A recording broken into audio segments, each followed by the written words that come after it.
വേദിയിലെ ഗുരുജനങ്ങളെ, പ്രിയ സഹോദരീ സഹോദരന്മാരെ, മഹത്തമമായ ഒരു പരിപാടി സർക്കാരിൻ്റെ സാംസ്കാരിക വകുപ്പ് നടത്തുന്നതിലുള്ള വലിയ സന്തോഷവും കൃതജ്ഞതയും ഞാനിവിടെ അർപ്പിക്കുകയാണ്. ദീർഘമായ ഒരു പ്രഭാഷണത്തിന് പറ്റിയ അവസരമല്ല ഇതെന്ന് എനിക്കറിയാം.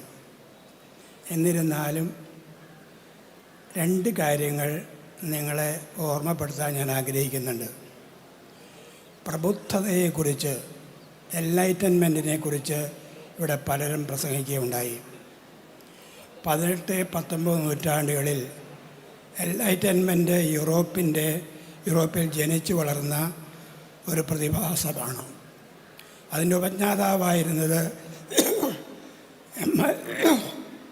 എമ്മാനുവൽ കാൻ്റാണ്. അദ്ദേഹത്തിൻ്റെ മുദ്രാവാക്യമുണ്ട്, ഔദേ സാപ്പരെ, ഡെയർ ടു തിങ്ക്. ജീവിതത്തെ യുക്തിസഹമായി നേരിടാനുള്ള ഒരു കഴിവ് മനുഷ്യ സംരബ്ധമായ കാലഘട്ടത്തെയാണ് പ്രബുദ്ധത എന്ന് പറയപ്പെടുന്നത്. എന്നാൽ ഈ പ്രബുദ്ധതയുടെ കാലഘട്ടത്തിലാണ് യൂറോപ്പിൽ 2ാം ലോകമഹായുദ്ധം ഉണ്ടായതെന്ന് നിങ്ങളും ഞാനും മറക്കരുത്. നമ്മളെല്ലാവരും പ്രബുദ്ധരാണ് എന്നെല്ലാവരും പറയാറുണ്ട്. പക്ഷേ ഈ പ്രബുദ്ധതയുടെ ഇടയിൽ നമുക്ക് വെറുപ്പ് വർദ്ധിച്ചോ, നമ്മൾ പരസ്പരം അകലുകയാണോ എന്ന ചോദ്യം അപ്രസക്തമാണ് എന്നെനിക്ക് തോന്നുന്നില്ല. കാരണം നമ്മൾ സാങ്കേതിക യുഗത്തിലാണ് ജീവിക്കുന്നത്. ടെക്നോളജിയുടെ കാലഘട്ടത്തിലാണ് നമ്മൾ വ്യാപരിക്കുന്നത്. ടെക്നോളജിയിൽ നാം എന്താണ് പഠിച്ചെടുക്കുന്നത്? ഒരു ചിന്തകൻ പറഞ്ഞതുപോലെ നമ്മൾ ചിന്തിക്കാൻ മറന്നിരിക്കുന്നു. നാം എല്ലാം കണക്ക് കൂട്ടുന്നവരാണ്. We have forgotten to think, we only calculate. പ്രിയപ്പെട്ടവരെ, ഞാനും നിങ്ങളും ചന്തയിൽ പോകുന്നത് കണക്ക് കൂട്ടി നഷ്ടമുണ്ടാക്കാതെ സാധനങ്ങൾ വാങ്ങിക്കാനാണ്. ഈ ചന്ത ഇന്ന് നമ്മുടെ മനസ്സിൻ്റെ ഭാഗമായി മാറിയിട്ടില്ലേ എന്ന ഗൗരവമായ ആശങ്ക എനിക്കുണ്ട്. അതൊരാശങ്കയാണ്, ഭയമാണ്. നമ്മുടെ സമൂഹത്തിൽ വെറുപ്പ് വർദ്ധിക്കുന്നു എന്ന് നിങ്ങൾക്ക് വലിയ ബുദ്ധിമുട്ടൊന്നും കൂടാതെ അറിയാൻ യാതൊരു ബുദ്ധിമുട്ടുമില്ല. എന്താ സംഭവിച്ചത്? യൂറോപ്പിൽ ജീവിച്ചവർ പറഞ്ഞു, നാസികളെയും ഫാസിസത്തെയും പറഞ്ഞത് എപ്പോഴും അകലെ നിൽക്കുന്നൊരു കാര്യമായിട്ടാണ്. പ്രിയപ്പെട്ടവരെ, ഇത് അകലെയല്ല, വളരെ അടുത്താണ്. നമ്മിൽ പ്രവേശിക്കാൻ വലിയ ബുദ്ധിമുട്ടില്ലാത്ത ഒന്നാണത്. ചിന്തിക്കാതിരുന്നാൽ മതി, കണക്ക് കൂട്ടിയാൽ മാത്രം മതി. എൻ്റെ ലാഭനഷ്ടങ്ങൾ മാത്രം ചിന്തിക്കുന്നതാണ് കണക്ക് കൂട്ടുന്നത്. ചിന്തിക്കുക എന്ന് പറഞ്ഞാൽ അയൽക്കാരന്, അപരന് എന്തു പറ്റി എന്ന വേദനയുള്ള ചിന്തയാണ്. അവനെവിടെയാണ്, അവനെന്തു പറ്റി എന്ന് ചിന്തിക്കാനുള്ള ധർമ്മബോധം ഇല്ലാതെ വരുമ്പോഴാണ് നമ്മൾ കണക്ക് മാത്രം കൂട്ടുന്നത്. ഈ കണക്ക് കൂട്ടുന്ന ഒരു സംസ്കാരം നമ്മുടെ ഇടയിൽ വളരുന്നില്ല എന്ന് പറയാൻ ഞാൻ ആളല്ല. എനിക്കതിന് ധൈര്യവുമില്ല. അത്രമാത്രം വെറുപ്പ് ഞാൻ കാണുന്നുണ്ട്, എൻ്റെ കണ്ണിൻ്റെ കുഴപ്പമാകാതെ. പക്ഷേ യാഥാർത്ഥ്യങ്ങൾ നമ്മെ ചിലപ്പോൾ അമ്പരപ്പിക്കുന്നതാകാം. നമ്മൾ ഗൗരവത്തോടെ മനസ്സിലാക്കേണ്ട കാലഘട്ടമാണ്. ഈ കാലഘട്ടത്തിൽ കണക്ക് കൂട്ടുകയല്ല, ചിന്തിക്കാനാണ് നമ്മളെ ആരും തോട്ട്ലെസ് പീപ്പിൾ, ചിന്താവിഹീനരായ മനുഷ്യർ ആകാതിരിക്കുക. ചിന്തിക്കുക എന്ന് പറഞ്ഞാൽ എന്താണ്?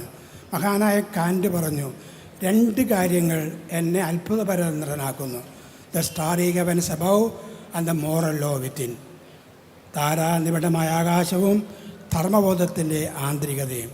പ്രിയപ്പെട്ടവരെ, ധർമ്മബോധം ഇല്ലാതെ വന്ന സംസ്കാരമാണ് നാസിസത്തിൻ്റെയും ഫാസിസത്തിൻ്റെയും പിടിയിലമരുന്നത്.